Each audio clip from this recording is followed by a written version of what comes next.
একটা টপিকের উপরে ভিডিও কিন্তু খুব চলছে। প্রায় ম্যাক্সিমাম ক্রিয়েটর কিন্তু এই টপিকের উপরে ভিডিও অলরেডি বানিয়েছে, আবার অনেকে বানাচ্ছে। বাংলা হোক, হিন্দি হোক, প্রায় সমস্ত ক্রিয়েটরই কিন্তু এই টপিকের উপরে ভিডিও বানিয়েছে। সেটা হলো যে ওয়াইটি স্টুডিও ওপেন করলে চ্যানেল ডেড হয়ে যাবে, এরকম ধরনের জিনিস কিন্তু থাম্বনেলের উপরে লেখা থাকছে। সো অ্যাকচুয়ালি কি তাই? ওয়াইটি স্টুডিও ওপেন করলে কি সত্যি সত্যি চ্যানেল ডেড হয়ে যায়, না এর পেছনে অন্য কোনো কারণ আছে? আজকের এই ভিডিওতে এই বিষয় নিয়ে আপনাদের সঙ্গে আলোচনা করবো। তো চলুন বেশি দেরি না করে ভিডিওটা শুরু করি। দেখুন, প্রথমত আপনাদেরকে একেবারে সোজাসাপটা বলে দিই, আপনি ওয়াইটি স্টুডিও একবার কেন, যদি 100 বার ওপেন করেন তবুও কিন্তু আপনার চ্যানেল ডেড হবে না। ঠিক আছে? ওয়াইটি স্টুডিও ওপেন করার সাথে চ্যানেল ডেডের কোনো রকম সম্পর্ক নেই। একটা জিনিস আপনাকে ভালো করে বুঝতে হবে যে আপনি যখন একটা চ্যানেল ক্রিয়েট করেন, সেই চ্যানেলে ভিডিও আপলোড করেন। এবার ভিডিও আপলোড করার সময় কি করা হয়? সেই ভিডিওতে টাইটেল ট্যাগ ডেসক্রিপশন দেওয়া হয়, তাই তো? এবার সেই ভিডিওতে টাইটেল ট্যাগ ডেসক্রিপশন দিলেন, আবার হয়তো এসইও করলেন। একটা জিনিস আপনি বলুন তো, আপনার ভিডিওতে যে ভিউজ আসে সেটা কি আপনার যে ওয়াইটি স্টুডিও অফ অন করার জন্য আসে, না আপনার ভিডিওর যে এসইও, টাইটেল ট্যাগ ডেসক্রিপশন এগুলোর জন্য আসে? নিশ্চয়ই টাইটেল ট্যাগ ডেসক্রিপশন এবং এসইওর জন্য আসে, তাই তো? তাহলে তো এখানে ওয়াইটি স্টুডিও ওপেন বা অফের সাথে আপনার ভিডিওর ভিউজের কোনো রকম সম্পর্ক নেই, তাই না? সো এটার পেছনে কারণটা কি? আজ থেকে মোটামুটি 10-12 দিন আগে একজন হিন্দি ক্রিয়েটর টপিকের উপর প্রথম ভিডিও বানিয়েছিল এবং সে তার ভিডিওতে অনেক অনেক ভিউজ পেয়েছিল। ঠিক আছে? সেখান থেকে শুরু হয় প্রথম এই গল্প। তারপরে অন্যান্য ক্রিয়েটররা দেখে যে এই টপিকটা সোজা এবং ওই টপিকের উপরে প্রচুর প্রচুর ভিউজ আসছে, তারাও ভিডিও বানাতে শুরু করে এবং তারাও ভিউজ পায়। এভাবে কিন্তু ধীরে ধীরে ধীরে ধীরে টপিকটা ভাইরাল হয় এবং বর্তমানে সকলে কিন্তু এই টপিকের উপরে ভিডিও বানাচ্ছে এবং সকলেই ভিউজ পাচ্ছে। যেমনটা ঠিক হয়েছিল আমার সাথে আজ থেকে মোটামুটি 15-20 দিন আগে কি 1 মাস আগে আমি একটা ভিডিও আপলোড করেছিলাম যে ইউটিউবে কখন কি পাওয়া যায়।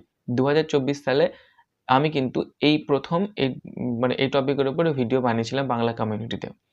আমি এই ভিডিওটা বানিয়েছিলাম হিন্দি একজনের ভিডিও দেখে। মোটামুটি তার থাম্বনেলের একটু টাচ রেখে আমি মানে এই থাম্বনেলটা বানিয়েছিলাম এবং ভিডিও টপিকটা আমি নিয়েছিলাম। এর আগেও কিন্তু আমি ভিডিও বানিয়েছিলাম এই টপিকের উপরে, তখন অত ভিউজ পাইনি যতটা এখন পেয়েছিলাম। সো আমি ভিডিও আপলোড করলাম, ভিডিও আপলোড করার পরে দেখি আমার ভিডিওতে প্রচুর ভিউজ আসতে শুরু করে এবং আমার ভিডিওটা কি হয়, ছড়াতে শুরু করে।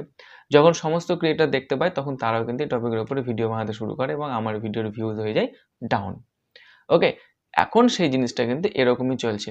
একজন ক্রিয়েটর যদি একটা টপিকের উপরে ভিডিও বানিয়ে প্রচুর ভিউজ পায় এবং সেই টপিকটা যদি সোজা হয়, সোজাসাপটা হয় এবং সকলে বানানোর মতন হয়, তাহলে কিন্তু সেই টপিকের উপরে প্রত্যেকটা ক্রিয়েটর ভিডিও বানাচ্ছে। এই টপিকটা হচ্ছে তাই। কিন্তু একটা জিনিস আপনাকে জেনে রাখতে হবে, ওয়াইটি স্টুডিও যদি বারবার ওপেন করেন তাহলে ক্ষতি যে হয় না সেটা বলা যাবে না। কিন্তু ওয়াইটি স্টুডিও ওপেন করলে আপনার চ্যানেলের কোনো ক্ষতি হয় না, ক্ষতি হয় শুধু আপনার। আপনার কেমন? ধরে নিন আপনি একটা চ্যানেল ক্রিয়েট করলেন, আপনার চ্যানেল নতুন, আপনার চ্যানেলে প্রথমে সাবস্ক্রাইব থাকবে না, ভিডিওতে ভিউজ থাকবে না, ওয়াচ টাইম থাকবে না। আপনি একটা ভিডিও আপলোড করবেন, ভিডিও আপলোড করলে 5টা 6টা করে ভিউজ পাবেন, বারবার বারবার ওয়াইটি স্টুডিও ওপেন করে দেখতে থাকবেন, এখন কটা এলো।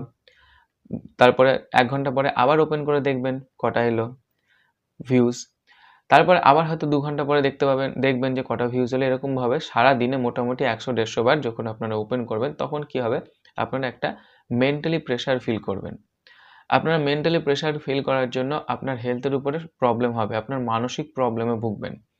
এই জন্য বলা হয় ওয়াইটি স্টুডিও কিন্তু বারবার ওপেন করা উচিত নয়। যতটা কম পারা যায় ততটা কম ওপেন করবেন। আপনি একটা ভিডিও আপলোড করার পরে মোটামুটি 2-3 ঘন্টা পরে ডাটা চেক করতে পারবেন। তাহলে আপনি বারবার ওপেন না করে 2-3 ঘন্টা পরেই ওপেন করুন, তাই তো?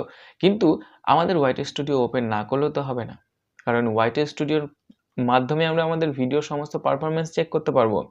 যে আমাদের ভিডিওর মধ্যে কতটা ভিউজ আসছে, আমাদের ভিডিওর ভিউজ ঠিক আছে কি নেই, আমাদের ভিডিওর যে ইমপ্রেশন সেটা ইউটিউব পাঠাচ্ছে কি পাঠাচ্ছে না, আমাদের ভিডিওর মধ্যে সিটিআর কেমন আসছে, এভরিথিং আমরা কিন্তু আমাদের ওয়াইটি স্টুডিওর মধ্যে থেকে চেক করতে পারবো। সো অবশ্যই আমাদের ওয়াইটি স্টুডিওটা কিন্তু ওপেন করতে হবে, কিন্তু আমাদেরকে লক্ষ্য রাখতে হবে যে ওয়াইটি স্টুডিওর যতটা কম করা যায় ততটা কম ওপেন করব। কারণ ওয়াইটি স্টুডিও ওপেন করলে আমাদের ভিউজ কিন্তু বাড়বে না বা কমবে না, বা ওয়াইটি স্টুডিও অফ করে রাখলে আমাদের ভিডিওর ভিউজ বাড়বে না বা কমবে না, এটা আমাদের নিজেরই সমস্যা হবে। তো আজকের এই ভিডিওর মাধ্যমে আমি এটাই বোঝাতে চাইছিলাম যে ওয়াইটি স্টুডিওর সাথে ভিডিওর ভিউজের বা চ্যানেল ডেড হওয়ার কোনো রকম সম্পর্ক নেই, এটা একটা ভাওতাবাজি কথাবার্তা।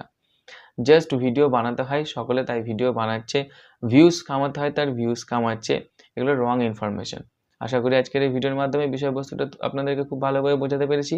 ভিডিওটা কেমন লাগলো সেটা অবশ্যই কমেন্ট করে জানাবেন, আর যদি ভিডিওটি ভালো লাগে তাহলে অবশ্যই ভিডিওটি লাইক, শেয়ার এবং চ্যানেলটিকে সাবস্ক্রাইব করবেন। ধন্যবাদ।